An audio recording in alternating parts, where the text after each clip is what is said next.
नमस्कार मित्रांनो, मी अशोक कबनूरकर बोलतोय. मी आपल्यासमोर एक बोधकथा सांगणार आहे. 3 विद्वान होते. त्यांनी 12 वर्ष तपश्चर्या करून गावाकडे परतत असताना एक शेतकऱ्याचा मुलगा त्यांना भेटला आणि नमस्कार म्हणला. तुम्ही विद्वान दिसता.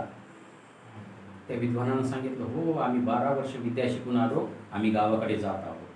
त्या शेतकऱ्याच्या मुलानं सांगितलं, मला पण तुमच्यामध्ये सामील करून घ्या, मी पण तुमच्यासोबत येतो. ते चौघजण मिळून चालत होते. उन्हाळ्याचे दिवस होते.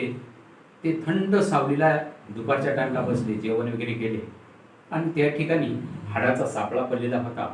हाडं वेगवेगळे झाले होते.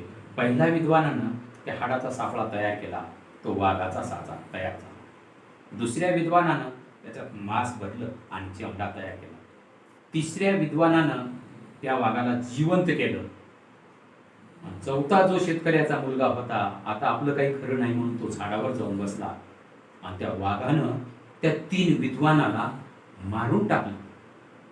बोलण्याचा तात्पर्य म्हणजे अतिशहाणा त्याचा बैल रिकामा. शहाणपण असावं पण मर्यादात असावं. शहाणपण आपल्या अतिशहाणपण जर केलं तर आपल्या अंगलट येऊ शकते, म्हणून शहाणपण मर्यादामध्ये असावं. धन्यवाद.